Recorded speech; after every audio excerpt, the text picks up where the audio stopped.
പ്രവാസ ലോകത്തെ വാർത്തകളും വിശേഷങ്ങളും അതുപോലെ മാറി മാറി വരുന്ന നിയമങ്ങളും നേരത്തെ അറിയാൻ ഈ ചാനൽ സബ്സ്ക്രൈബ് ചെയ്യൂ. അടുത്തുള്ള ബെല്ലൈക്കൺ എനേബിൾ ചെയ്യാൻ മറക്കേണ്ട. നമസ്കാരം. ഒമാൻ വാർത്തകളിലേക്ക് സ്വാഗതം. ഇന്ന് 2025 ഏപ്രിൽ 25 വെള്ളി. പ്രധാന വാർത്തകൾ. തൊഴിൽ നിയമലംഘനവുമായി ബന്ധപ്പെട്ട് നിരവധി വിദേശികളെ തൊഴിൽ മന്ത്രാലയം അറസ്റ്റ് ചെയ്തു. വ്യത്യസ്ത ഗവർണറേറ്റുകളിലെ വിവിധ വിലായത്തുകളിൽ കഴിഞ്ഞ ദിവസങ്ങളിൽ നടത്തിയ പരിശോധനയിലാണ് ഇവർ അറസ്റ്റിലായതെന്ന് മന്ത്രാലയം അറിയിച്ചു. ഡയറക്ടറേറ്റ് ജനറൽ ഓഫ് ലേബർ സംയുക്ത പരിശോധനാ സംഘത്തിന്റെ നേതൃത്വത്തിലായിരുന്നു നിയമലംഘകർക്കായുള്ള പരിശോധന. പ്രതികൾക്കെതിരെ നിയമ നടപടികൾ സ്വീകരിച്ചു. വിവിധ സുരക്ഷാ വിഭാഗങ്ങളുമായി സഹകരിച്ച് വരും ദിവസങ്ങളിലും അധികൃതരുടെ പരിശോധനകൾ കൂടുതൽ ഗവർണറേറ്റുകളിലായി തുടരും. ഔദ്യോഗിക സന്ദർശനത്തിനായി എത്തിയ UAE സുപ്രീം കൗൺസിൽ അംഗവും ഷാർജ ഭരണാധികാരിയുമായ Sheikh doctor Sultan bin Muhammad Al ഖാസിമിക്ക് ഒമാനിൽ ഊഷ്മള വരവേൽപ്പ്. ഒമാൻ ഭരണാധികാരി സുൽത്താൻ ഹൈതം ബിൻ താരിഖുമായി അൽ ആലം കൊട്ടാരത്തിൽ കൂടിക്കാഴ്ച നടത്തി. ഇരു രാജ്യങ്ങളും തമ്മിലുള്ള ശക്തമായ സാഹോദര്യ ബന്ധവും പൊതു താൽപര്യമുള്ള മറ്റു കാര്യങ്ങളും ചർച്ച ചെയ്തു. സുൽത്താൻ ഒരുക്കിയ സ്വീകരണത്തിനും ഉദാരമായ ആതിഥ്യ മര്യാദയ്ക്കും സുൽത്താൻ ബിൻ മുഹമ്മദ് അൽ ഖാസിമി നന്ദി പറഞ്ഞു. ഇന്ത്യയിലേക്കുള്ള വ്യോമപാത പാകിസ്ഥാൻ അടച്ചതിനാൽ ഒമാൻ ഇന്ത്യ വിമാനങ്ങൾ വൈകാൻ സാധ്യത. എല്ലാ വിമാന കമ്പനികൾക്കും വ്യോമാതിർത്തി അടച്ചുവിടുമെന്ന് പാകിസ്ഥാൻ പ്രഖ്യാപിച്ചു. ഒമാനും ഇന്ത്യക്കും ഇടയിൽ വിമാന സർവീസുകൾ വഴിതിരിച്ചുവിടേണ്ടി വരും. ദീർഘദൂര സർവീസുകളെ ആശ്രയിക്കേണ്ടി വരും. വടക്കേ America, UK, Europe, middle east എന്നിവിടങ്ങളിലേക്കും തിരിച്ചും വിമാനങ്ങൾ ബദൽ മാർഗം തേടും. ചില വിമാനങ്ങൾ ഒരു ദീർഘിപ്പിച്ച റൂട്ട് സ്വീകരിക്കുമെന്ന് വ്യാഴാഴ്ച എയർ ഇന്ത്യ ചൂണ്ടിക്കാട്ടി. ഈ അപ്രതീക്ഷിത വ്യോമാതിർത്തി അടച്ചിടൽ മൂലം യാത്രക്കാർക്കുണ്ടായ അസൗകര്യത്തിൽ എയർ ഇന്ത്യ ഖേദിക്കുന്നു. എയർ ഇന്ത്യയിൽ ഞങ്ങളുടെ ഉപഭോക്താക്കളുടെയും ജീവനക്കാരുടെയും സുരക്ഷയാണ് മുൻഗണനയെന്ന് ഞങ്ങൾ ആവർത്തിക്കുന്നു. പ്രസ്താവന തുടർന്നു. ഈ ആഴ്ച ആദ്യം ജമ്മു കാശ്മീരിലെ പഹൽഗാമിൽ മാരകമായ ഭീകരാക്രമണത്തിൽ 26 ഇന്ത്യൻ വിനോദസഞ്ചാരികൾ കൊല്ലപ്പെട്ടതിനെ തുടർന്ന് ഇസ്ലാമാബാദിനും ന്യൂഡൽഹിക്കും ഇടയിലുള്ള സംഘർഷങ്ങൾ രൂക്ഷമായ സാഹചര്യത്തിലാണ് വ്യോമാതിർത്തി നിരോധനം. നിയമവിരുദ്ധമായി മദ്യവും പുകയില ഉൽപ്പന്നങ്ങളും കടത്തുകയും വിൽപ്പനയ്ക്കായി സൂക്ഷിക്കുകയും ചെയ്ത പ്രവാസികൾ അറസ്റ്റിൽ. ദാഖിലിയ ഗവർണറേറ്റിലാണ് 23 പ്രവാസികളെ പിടികൂടിയത്. പ്രതികളിൽ 14 പേർ ബംഗ്ലാദേശ് സ്വദേശികളും 8 പേർ പാകിസ്ഥാനികളും ഒരു ഇന്ത്യക്കാരനും ഉൾപ്പെടുന്നു. നിസ്വ വിലായത്തിൽ പോലീസ് സ്പെഷ്യൽ ഫോഴ്സ് യൂണിറ്റുമായി സഹകരിച്ച് ദാഖിലിയ ഗവർണറേറ്റ് പോലീസ് കമാൻഡ് നടത്തിയ അന്വേഷണത്തിലാണ് അനധികൃതമായി ചരക്ക് സൂക്ഷിച്ചതായി കണ്ടെത്തിയത്. കേരളവും ഒമാൻ ചെയർമാൻസ് 11 തമ്മിലുള്ള ഏകദിന പരമ്പരയിലെ 3-ാം മത്സരം ഇന്ന്. ആമിറാത്തിലെ ഒമാൻ ക്രിക്കറ്റ് അക്കാദമി ഗ്രൗണ്ടിൽ ഉച്ചയ്ക്ക് 2 മണിക്ക് കളി ആരംഭിക്കും. ആദ്യ മത്സരത്തിൽ കേരളവും 2-ാം മത്സരത്തിൽ ഒമാനും ജയം സ്വന്തമാക്കിയിരുന്നു. പരമ്പര 1-1 സമനിലയിലാണ് ഇപ്പോൾ.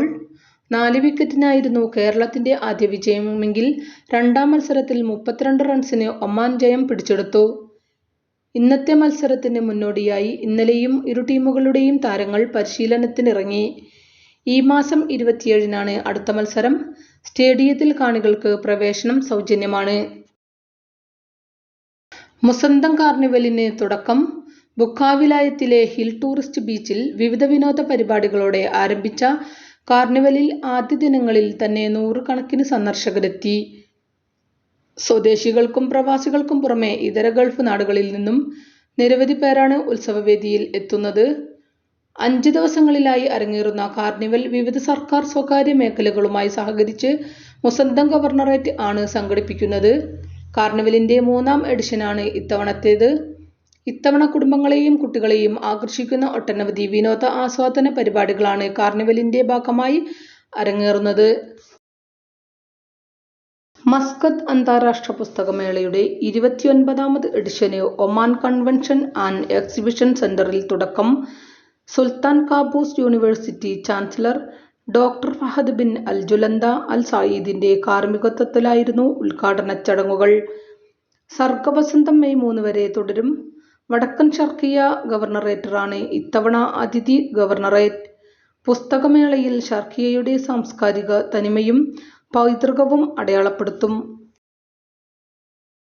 മസ്കത്ത് KMCC കോട്ടയം ജില്ലാ കമ്മിറ്റിയുടെ ആഭിമുഖ്യത്തിൽ അന്തരിച്ച മുസ്ലിം ലീഗ് നേതാവും വൈക്കം ബാറിലെ അഭിഭാഷകനുമായ അഡ്വക്കേറ്റ് PM ജമാൽ അനുസ്മരണം സംഘടിപ്പിച്ചു.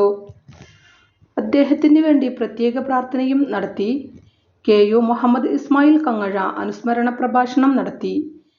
മുസ്ലിം ലീഗിന്റെ വിവിധ മേഖലകളിൽ പ്രവർത്തിച്ച ജമാൽ കോട്ടയം ജില്ലയിലെ ഹരിത രാഷ്ട്രീയ പ്രസ്ഥാനത്തിനെ ശക്തമാക്കിയ നേതാവായിരുന്നുവെന്ന് അദ്ദേഹം അനുസ്മരിച്ചു.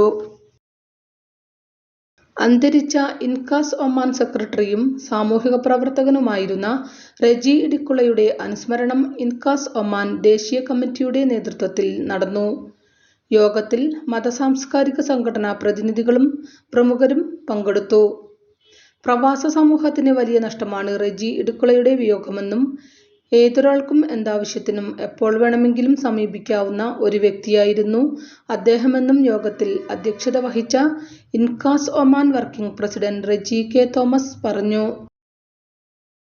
മസ്കത്ത് അന്താരാഷ്ട്ര പുസ്തകമേളയുടെ 29ാമത് പതിപ്പിൽ ഉദ്ഘാടന വേദിയിൽ ശ്രദ്ധേയമായ UAE സുപ്രീം കൗൺസിൽ അംഗവും ഷാർജ ഭരണാധികാരിയുമായ Sheikh doctor Sultan bin Muhammad Al ഖാസിമിയുടെ സാന്നിധ്യം. ഒമാൻ കൺവെൻഷൻ ആൻഡ് എക്സിബിഷൻ സെന്ററിൽ ദിവാൻ ഓഫ് റോയൽ കോർട്ട് മന്ത്രി Sayyid Khalid bin Hilal Al ബുസൈദിയുടെയും ഇൻഫർമേഷൻ മന്ത്രിയും പ്രധാന സംഘാടക സമിതി ചെയർമാനുമായ doctor Abdullah bin Nasser Al ഹറാസിയുടെയും മറ്റ് മന്ത്രിമാരുടെയും നേതൃത്വത്തിൽ ഷാർജ ഭരണാധികാരിയെ വരവേറ്റു. തന്റെ ഏറ്റവും പുതിയ കൃതിയായ the Portuguese Indies of Oman എന്ന പുസ്തകത്തിന്റെ ആദ്യ പകർപ്പുകളിൽ അദ്ദേഹം ഒപ്പുവെച്ചു. പുസ്തകമേളയിലെ പ്രദർശന ഹാളുകൾ ഷൈഖ് സുൽത്താൻ ചുറ്റിക്കണ്ടു. Sharjah book authority chairperson Sheikh Bodour bin Sultan bin Muhammad Al ഖാസിമിയും ഉന്നതതല പ്രതിനിധികളും സുൽത്താൻ അൽ ഖാസിമിയെ അനുഗമിച്ചു. ഇതോടുകൂടി ഇന്നത്തെ വാർത്തകളും വിശേഷങ്ങളും ഇവിടെ അവസാനിക്കുന്നു. കൂടുതൽ വാർത്തകളും വിശേഷങ്ങളുമായി നാളെ കാണാം. നന്ദി, നമസ്കാരം.